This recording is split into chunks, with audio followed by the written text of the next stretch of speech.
Pues nada, voy a probar con vosotros una nueva forma de grabar vídeos, a ver qué tal.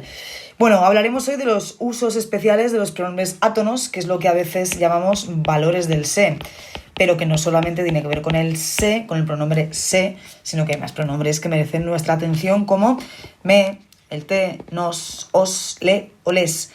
¿De qué depende esto? De si estamos conjugando o no lo estamos conjugando. Pero bueno, vamos a hablar de los diferentes valores del se, de los diferentes usos especiales de los pronombres átonos, en un orden diferente al que vimos en clase, pero que tiene que ver con, para mi gusto, la dificultad. Es decir, vamos a ir de más fácil a más difícil. Y esto tiene que ver con cómo veo yo que los habéis ido comprendiendo. Entonces, vamos a empezar con los primeros, que son los reflexivos, recíprocos y causativos, que son muy similares porque se identifican más o menos de una manera parecida. El reflexivo, los ses reflexivos, es cuando podemos añadir al final de la frase a mí, así, a ti mismo. Por ejemplo, Juan se lavó las manos. Con Juan se lavó las manos entendemos que Juan se está lavando las manos a sí mismo, con lo cual este se diremos que es un se reflexivo. Esta misma prueba, añadiendo la estructura el uno al otro, es lo que nos va a hacer identificar a los ses recíprocos. Digo ses, pero que puede haber más, ¿eh? El uno al otro, pues por ejemplo, Hugo y Ana se besaron, el uno al otro y el otro a la una, con lo cual este se es un se recíproco. Y los ses causativos son o tienen lugar en estructuras en las que el sujeto hace que alguien haga algo para él o sobre él. Es decir, pues a veces parece que lo has hecho tú, pero en realidad te lo ha hecho otra persona, como por ejemplo cortarse el pelo.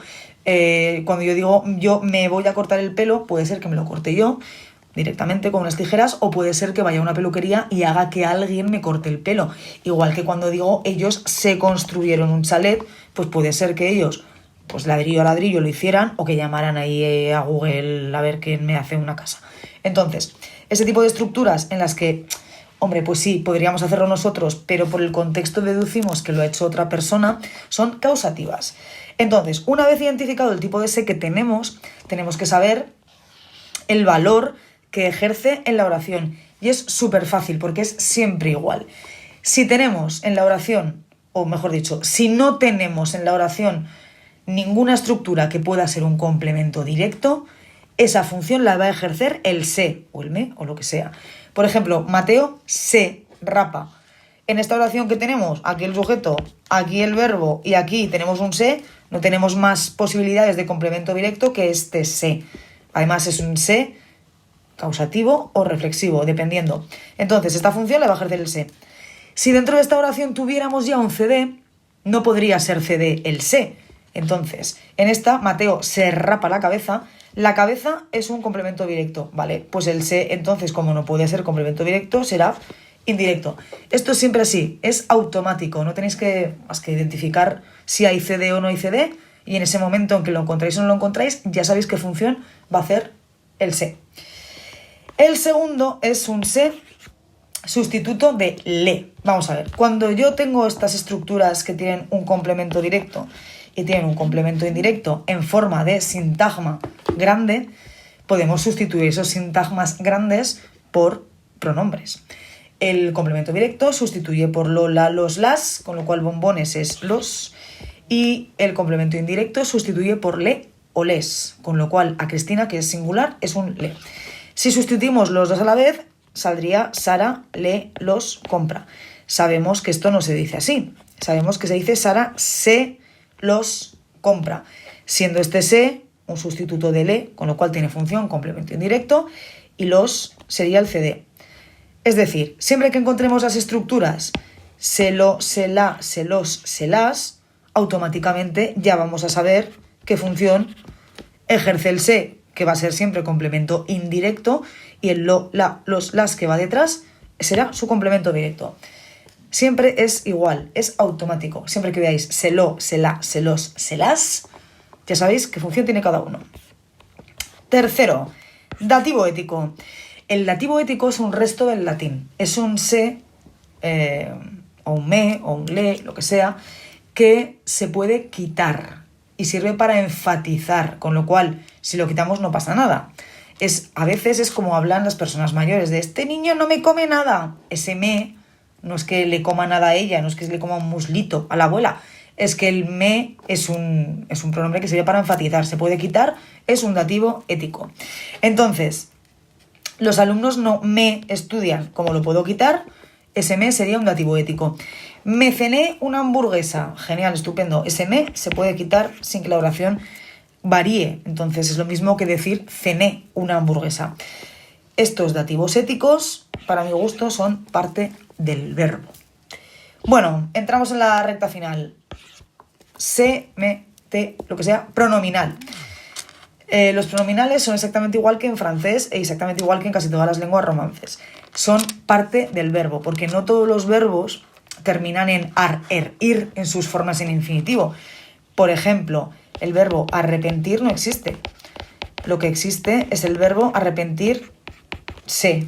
O bueno, sí que existe, pero bueno, necesita en determinadas funciones, en determinadas maneras, necesita un se al final. Entonces, estos verbos que conjugan con un se al final, el se no se volatiliza. El se lo que hace es estar por ahí por la oración. Pregunta que os tenéis que hacer cuando veáis un me, un le, un se, un os, un on, nos, lo que sea. Cuando yo conjugo ese verbo, tengo que poner delante un me. Por ejemplo, yo me arrepiento, yo me llamo, yo me escondo, yo me quejo, yo me dirijo, tú te diriges, él se dirige, tú te arrepientes, él se arrepiente, nosotros nos arrepentimos. Si necesitamos obligatoriamente poner delante un pronombre, es que estamos ante un verbo pronominal. Y el verbo pronominal, ese pronombre que va por ahí, que pronominal viene de pronombre, va a ser parte del verbo. Por ejemplo, en yo me dirijo, pues el me dirijo sería todo núcleo, parte del verbo. Venga, los dos últimos. Se, marca de impersonal. Hay oraciones que por la naturaleza de su verbo, porque son verbos defectivos, como los verbos de tiempo meteorológico o el verbo soler, por ejemplo, esos verbos son impersonales a veces. Bueno, los defectivos en general a veces, los del tiempo siempre. Bueno, que me lío. Los verbos hay verbos que siempre son impersonales y hay otros que no son siempre impersonales, y para marcarlos en oraciones que sí que son impersonales necesitamos poner un se que nos marca impersonalidad. ¿Cómo sabemos que nos marca impersonalidad? Pues porque esas oraciones no tienen sujeto. ¿Y cómo sabemos que no tiene sujeto? Pues una de dos. O porque no tiene, o porque estamos buscando un sintagma nominal dentro de la oración y no lo encontramos, que a veces no hay. Y si no lo encontramos, decimos, pues a ver si tiene un sujeto omitido. Vamos a probar a poner un pronombre delante. Y ese pronombre delante no nos cuadra en la oración. Por ejemplo, se vende piso. Tenemos aquí un sintagma nominal que podría ser un sujeto, no lo sé. Pero si lo cambiamos de número, el verbo no tiene por qué cambiar. Se vende piso, se vende pisos. ¿Qué pasa? Pues que pisos no es el sujeto. Porque si no cambia, no es el sujeto. ¿Qué vamos a hacer? Vamos a poner un yo, por ejemplo. Yo se vende piso. Esto no tiene ningún tipo de sentido. ¿Por qué? Porque yo no es el sujeto. Porque es una oración que no tiene sujeto. Es una oración impersonal. Lo marcamos con el cero tachado y este se, que es el se que nos está indicando que es impersonal, va con el verbo. Se sabe mucho inglés. En este pueblo se sabe mucho inglés. Ese se nos está indicando que es impersonal. Pues lo mismo, cero y con el verbo. No tenemos ahí ninguna estructura que sea un sintagma que nos pueda hacer de sujeto. Lo mismo en se habla francés. Ahí tampoco hay ninguna estructura que pueda ser sujeto, y en antes de entrar se llama a la puerta, pues menos aún. Son marcas, este se y este se son marcas de impersonalidad. Y luego hay el último tipo de se, que es el se que nos está indicando pasiva refleja, que es muy similar al de impersonal y nos puede llevar a confusión. Lo que pasa que en estos casos las pasivas reflejas sí que tienen sujeto, tienen un sujeto paciente, es decir, tienen una estructura que es un sintagma nominal que cuando cambiamos de número el verbo tiene obligatoriamente que cambiar también de número. Entonces, si tienen sujeto no son impersonales. Y además, estamos acostumbrados a las pasivas perifrásticas. Que las pasivas perifrásticas las hemos visto en clase 80 veces y son un verbo ser conjugado más un participio. Por ejemplo, se necesita gente, si lo quisiéramos hacer con pasiva perifrástica, gente es necesitada. ¿Veis que es muy similar? que aquí la gente tampoco está haciendo nada y aquí tampoco. Son muy similares estas estructuras. El alcalde es elegido. Aquí el alcalde no está haciendo nada y aquí tampoco. Son sujetos pacientes. Y además, otra de las cosas que nos va a ayudar a identificar esta pasiva refleja es que los verbos de estas oraciones siempre son verbos en tercera persona del singular. Entonces, por favor, centraos con esto y no me lo confundáis con las impersonales, porque aquí sí que tiene sujeto. Se firmaron los contratos, se firmó el contrato. Sí que tiene sujeto y además normalmente suele estar visible al lado de... Está escrito en la oración.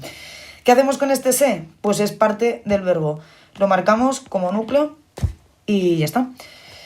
Bueno, espero que haya quedado un poquito más claro